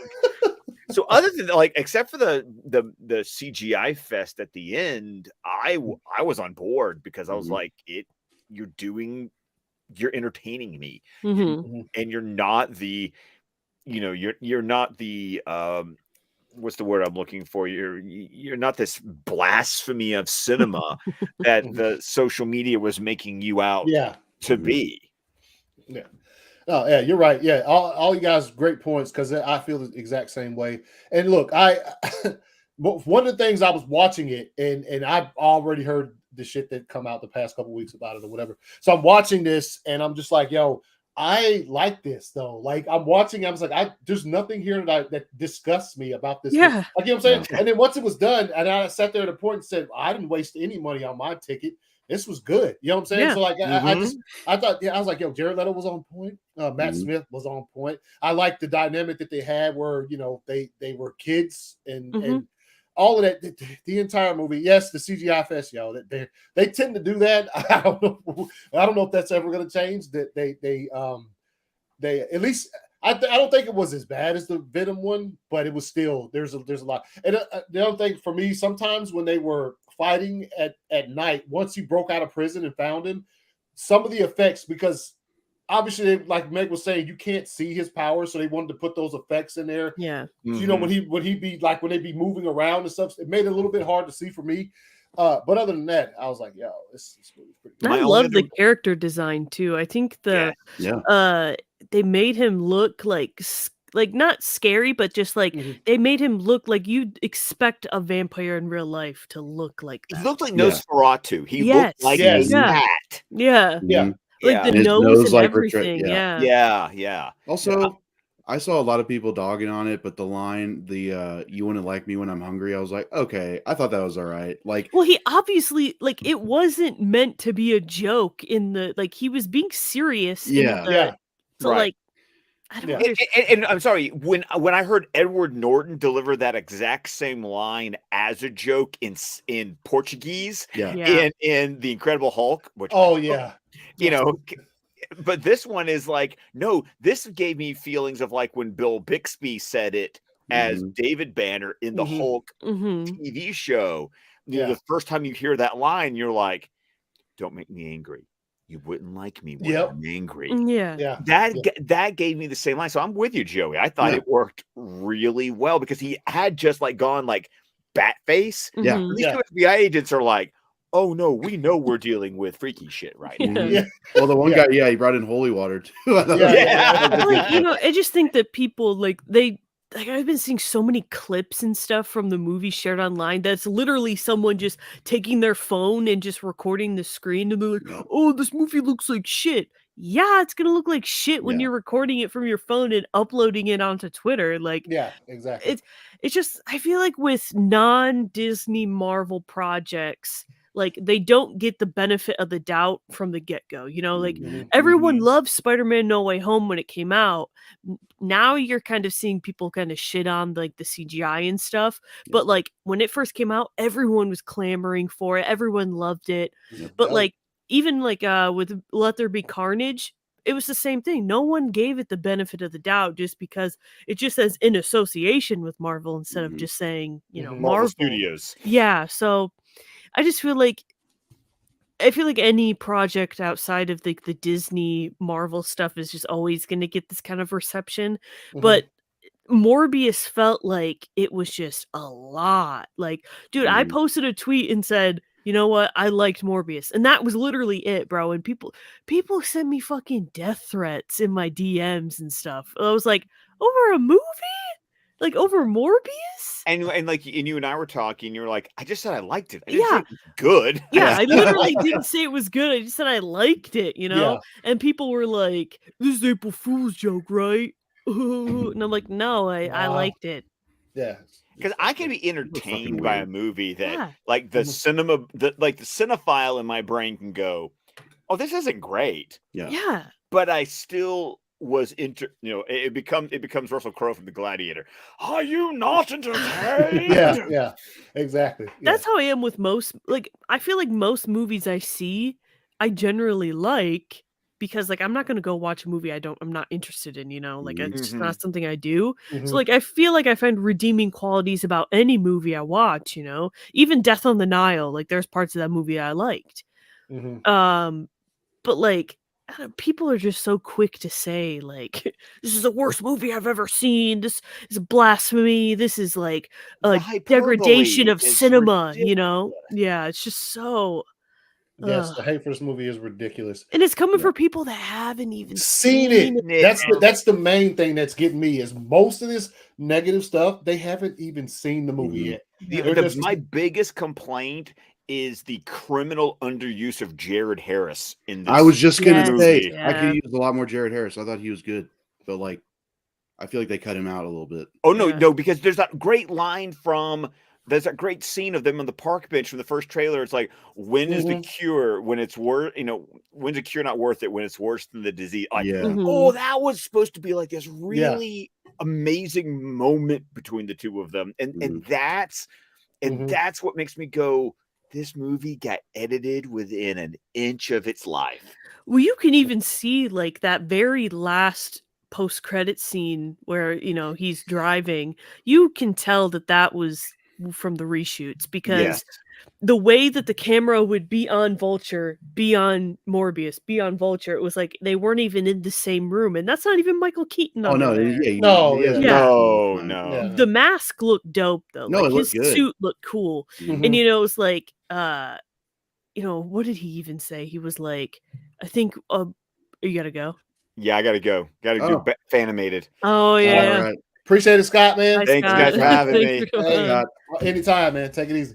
I feel like with that line, he was like, I feel like a few of us should get together for some justice. Together.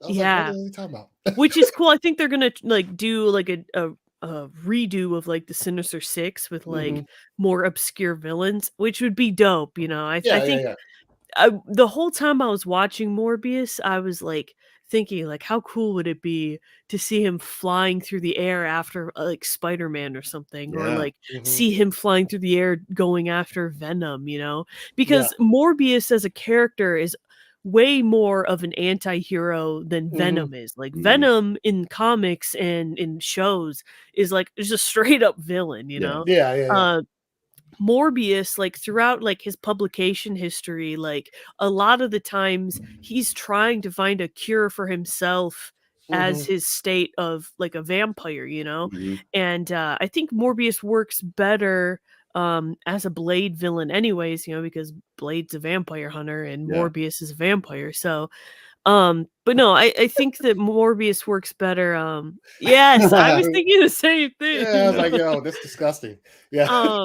Morbius works better as an anti-hero than Venom does for sure. So he's got this like Mr. Freeze kind of vibe to him, because it's like finding a cure, like just doing tragic, like he's doing it for like literally trying to do it for his own good, but and also probably not just looking for his own cure, probably still trying to cure the disease, bro. Yeah, that he was trying to cure the entire time. Now his woman's got it. Now it's gonna fucking travel. Yeah, which was I thought that was cool how she bit his lip, and then I was like, okay, I was like, is she gonna turn into a vampire? Or was that just some weird kinky stuff? Yeah. That she was doing. I was also wondering too, like why, but then like when I just when she, because obviously he's just flying about, and all of a sudden it just cuts to her, and she's like, her eyes open, and then you don't see her no more for the rest of the movie. So I don't know if did he like go to get her body, or I have no idea. Yeah, I feel like it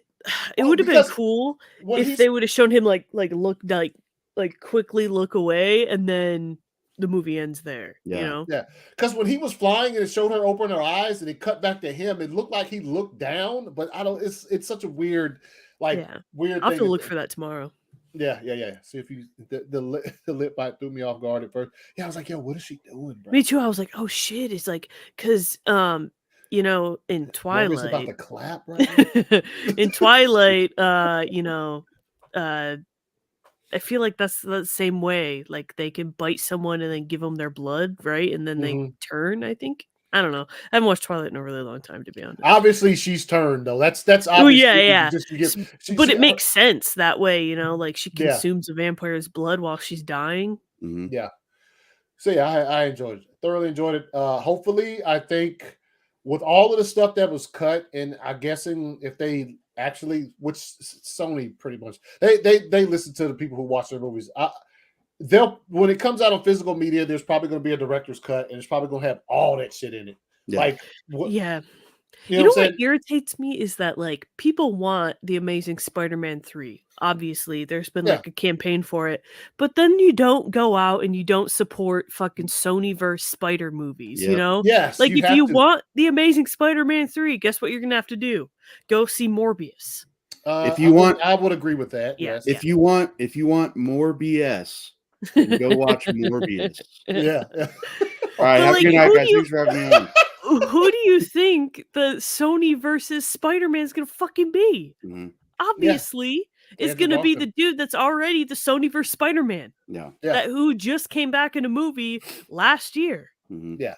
No, that would be the logical choice. He fits all of his what they've done so far But if anyway. you want to see The Amazing Spider-Man 3, you gotta see these movies because that's what it's setting up for. Yeah, if you don't go see the movies, then they're just gonna think, well, They're maybe like, oh they well, don't. no one has interest in this, so we're just Well, gonna keep doing this. Yeah. And at the very least, I tweeted this yesterday. I was like, at the end of the day, go see the movie for yourself.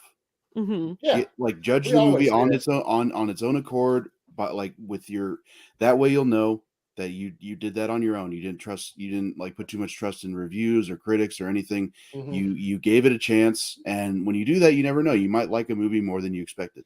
But if you go in already hating it, well, congrats. Like you might as And well also movies that get delayed get a bad rap anyway. You know what I'm Yeah. saying? And this one's been delayed. Like anytime a movie gets delayed, oh shit, they're fucking, you know what I'm saying? It's like, no, relax. Yeah. You don't know why it's been delayed. Don't jump to conclusions about it, you know. And obviously, this one, you could say that last delay was probably to throw, because remember, it was supposed to come out January. Then No Way Home happened and it was bad popular. They're probably like, yo, let's push it back a couple more months and put a little scene in the credits, you know. And I'm sure I would probably bet money on that's what happened, because obviously you could see the little rip in time or whatever happened, and you're like, yeah, that's straight up from No Way Home. So, and that's probably what. And obviously too, because of the stuff we saw from Michael Keaton in the trailers, you know, wasn't in the movie at all. Mhm. So I'm rumor blade what period in the Moon Knight episode 6. Dude, I cannot damn. wait for Bro, you know how fire that would be? the Dude. Midnight Mahershala Suns Ali? to fucking just, you know, Morbius actually was a part of the Midnight Suns. Doctor Strange recruits Morbius to be a part of the Midnight Suns, which consists of Doctor Strange, Ghost Rider, I'm pretty sure Black Knight, Blade. Dude. They're like the last defense against the occult, you know? So Dude, that'd be so hype. just saying, man, Doctor Strange is the next movie to come out. Also, kind of pretty unrelated, but that now that I think about that post-credit scene, it doesn't ruin it for me. But the fact that they were just like, "Oh, this guy is in what was an empty cell. He just kind of showed up. Oh, I guess let's let him out." Like it's like he wasn't even in a prison. Dude, he was in a prison uniform still and everything, and they're like, "Oh, there's nothing we can do." Yeah. Like, obviously, he's a bad guy.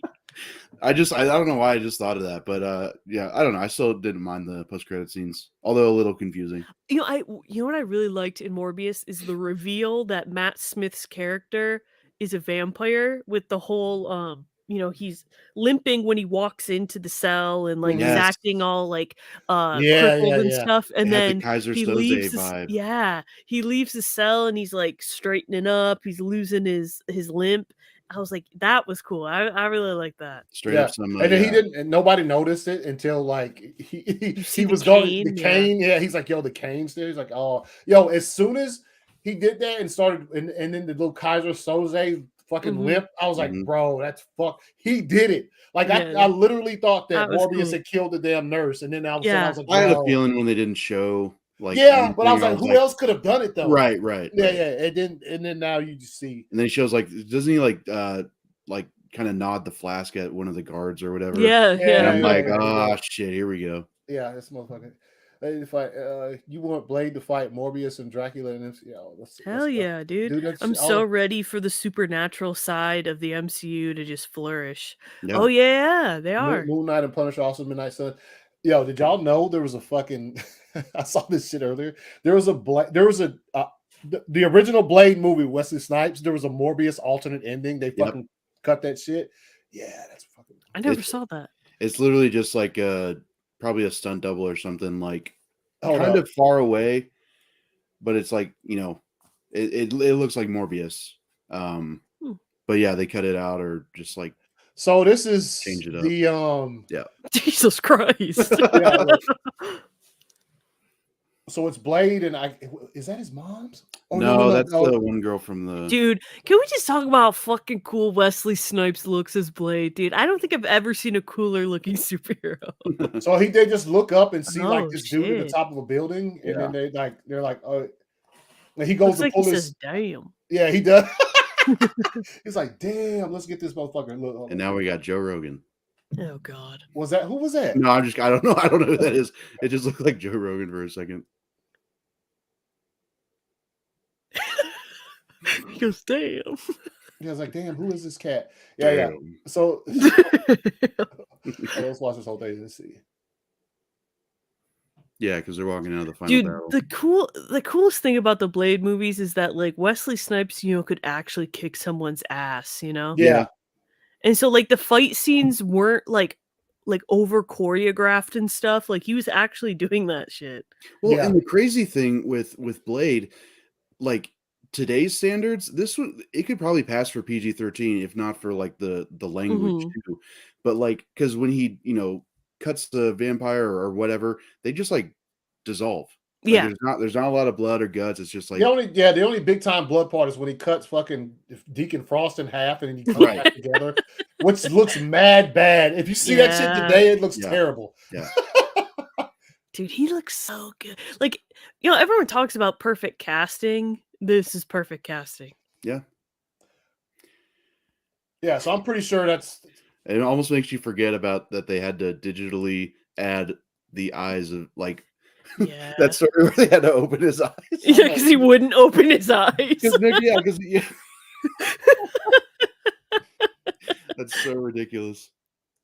Yeah, he does. Wesley does have 2 black belts. Yeah. This is real quick. This right here is a bit scary for me, to be quite honest. You know, I think that this movie is just gonna be like from start to finish batshit crazy. Fucking so I'm hoping, I'm hoping it's just not a lot of filler. Yeah. Because it just gets to the point right away, which it's Doctor Strange, and like we just saw like a huge multiverse thing in No Way Home, and we saw the destruction that it caused. So I think that the movie's just gonna start out right there, and then he's gonna go talk to Wanda, and then boom, the shit's gonna get crazy. Yeah. And someone pointed out how like Sam Raimi, I guess, doesn't really have long movies. Like his longest movie I think I saw was Spider-Man 3, and it was like 2 hours and 19 minutes. And I'm like, oh well, okay, I guess this is kind of on par. And if it means they didn't, you know, interfere with this or like cut anything out, then you know, I'm pretty sure they did reshoots recently. Oh, well then never mind. I hate this movie. No, but I don't know, you know, who knows what they changed or added. Yeah. And also, Michael Keaton didn't look that good in Morbius, so he just looked like he wandered on the set. He just looked like he looks his age, you know, and I'm just not excited to see him as Batman. No. Oh no, he's not the box office draw that people think he is. Like, well, you know, I was kind of talking to my mom about this because I went over there after I saw the movie, and I was like, you know, a lot of people like my age and younger know Michael Keaton as Vulture. Like they don't know him as Batman. And you know, I don't know, man. It's just I feel like they're in for a rude fucking awakening when just because you see Michael Keaton's name and then there's no money. There's no money trail behind that shit. Watch and see. It's going to happen because look, we all know there are very little people, if any, who are excited about the Flash movie for it to come out. Like, we're all going to watch it, obviously. Yeah. But at the same time, like, I'm not watching it for Michael Keaton. I'm watching it to see how bad they fuck the entire thing up, because that's what I think is going to happen. I'm just watching it to finally get it over with, because we've heard about this damn movie for the past few years, and we're going to hear about it for another year now. So it's like, I just want this to be over with. There's like literally no fiber of my being that has any care about that movie. Stop trying to like act like he's like the definitive on-screen Batman or something. Like if you don't like Ben Affleck or whatever, that's fine. But when I think of like Batman or Bruce Wayne, I don't think of the Bruce Wayne who had a fro. I'm sorry. That's just not what I think of. I mean, obviously, it wasn't the first live action Batman I'd seen, but the first on the big screen that I had seen was Michael Keaton. So yeah, and he did a fire job, dude. And let's not take anything away from that. But he is. Look, I'm telling you, just like Meg, you just said, he looking rather old in the fucking. When he showed up, I was just like, damn, bro. And it's like, yo, like, obviously. That scene was refilmed as well because they just did Spider-Man No Way Home, and it was like, yo, let's have him show up like this. Mm-hmm. Why him? I have zero idea, but I don't know. I don't know, man. I just and you know what? It just ripped the Band-Aid off. You're right. Just go ahead. Put it out tomorrow. Fuck it. Let's. And you know what? It's one thing because I've heard all those, I've seen all those rumors or whatever. Like, oh, well, he looks fantastic in the bat suit now. Like, I'm like, okay, it's cool to look good. But like, what's he gonna do? Yeah, I really just not. I love Michael Keaton as an actor. He's been in some great movies. Yeah, he's awesome.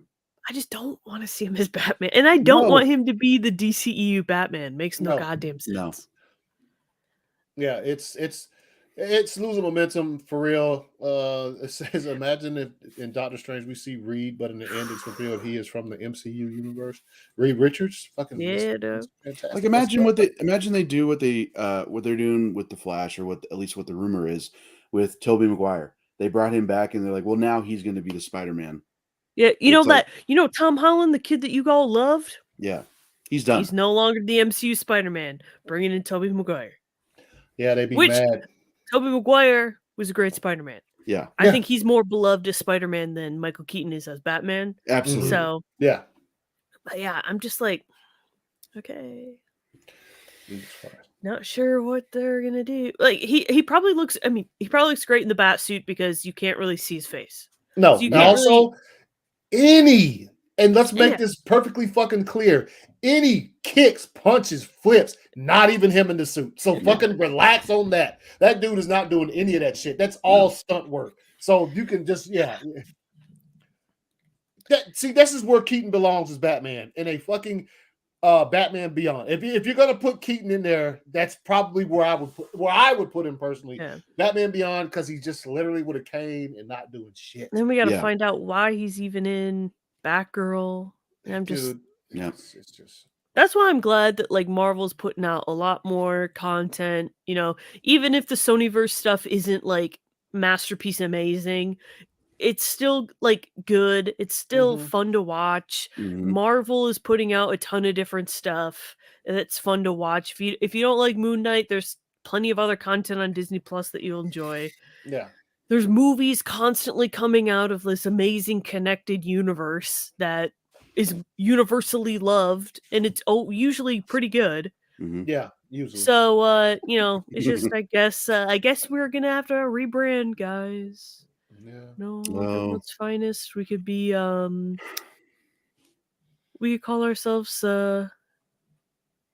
Midnight something or Midnight Sons of Bitches. Yeah, Midnight Sons of Bitches. He says, I prefer Affleck to be the Batman. No, dude, Affleck is dude, I don't want to. He's still got time. He's more of like I don't want to see Ben Affleck walking around on a cane training some other dude to be no. Dude, everyone shit on the Titans Batman because he was old. Okay. Yeah, so don't. Yeah. Ian Glenn is an amazing actor. I can already see the tweets manifesting when we forget our first look at Michael Keaton's Bruce Wayne. Like now, they're gonna pair it up to what's his face from Titans. It's gonna be like Ian Glenn. It's the same photo. Yeah, and they're gonna be like, that's Jorah Mormont. They're gonna be like, damn. But like everyone shit on him just because he was Bruce Wayne and he was old, Yeah. So like, but he was still supposed to be actively Batman. That was the worst part about it. If he was Batman Beyond type deal, it's the same thing though. It's the same thing. It is. It's the same, same thing. Those actors are probably both the same fucking age. Mm-hmm. You know what I'm saying? Yeah, I think Michael Keaton might be older, to be honest. Yeah, dude. Yeah, he's like 71. Something. That's a good fucking point because people gave it shit because of he's old.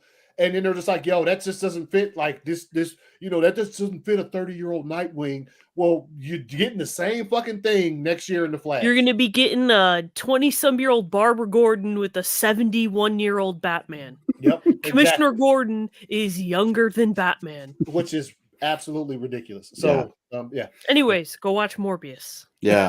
Yeah, it is good. It's good. It's good. Also, Morbius, so sweet. Appreciate you guys stopping in. We talked a little bit of, House of the Dragon. It was cool. Scott came in. That was nice. Yeah, I'm glad. Hey, shouts out to Scott for jumping in, talk a little bit about House of the Dragon. Drogo says, Meg, check your DMs. Oh, it must be a fire drawing. Put it up. Drogo, I'll slap you if you send something weird. I'm telling you now.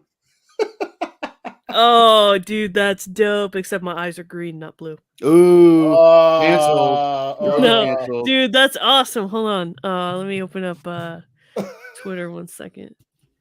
Yeah, we also talked about Moon Knight, which was absolutely incredible. Hope you guys are enjoying that. Mm-hmm. And Morbius. Zack Snyder winning some Oscars. So it's good to be back. It's good to be back. It's good to be back. It's good to be Zach. What? What's up, bro? Whoa. That's dude, me as Big Barda. Yo, that is fire, dude. Nice. Oh, Dude, that's awesome. Killing a motherfucking parademon. Drogo. Dang, Nice he's job. got poop in his blood? What? He shit himself. He's shitting. Dude, that's awesome. That's so sick. Yeah, dude, it's fire. Thanks, man. That's It's awesome. in that animation style of like the older DC animated movies, like the first Fire run, like Flashpoint and shit. So Drogo, if you want to like draw me or Anthony, I guess, and characters. Yeah, you could draw them as like two other Furies, probably. That'd be cool. Yeah. I'd be I'd be like a Mad Harriet or Dude, whatever. I love how I'm smiling as I'm killing a fucking parademon. Hee hee. Just All right, Ryan, man. Appreciate you stopping through, homie. Later, Ryan. Be easy. All right, y'all. We're about to bounce. Mm-hmm. Fucking these nuts. Huh? What'd you say? What? These nuts? Oh. I don't give a damn. Man, a Pepsi sounds so good right now. I got some of In a those Coke glass. Yeah. Pepsi I got some of those Coca-Cola Baja glass. Blast. I'm gonna open here in a second. Oh, Nice. Nice. All right. Yo, we appreciate everybody stopping through. Let's see. We got one last comment in the house. It says, "What? You have an idea for Joey? He could be one of the forever people named Bear." What the fuck is that? Oh, yeah, dude. What is Or you that? could draw them as the Furies.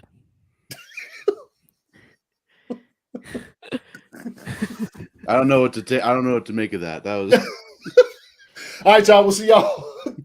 Yeah, we'll try to be more consistent. But like I said, man, things happen in life. Sorry, and, my grandma died. What? Okay, relax. It's why you say that? Don't say it.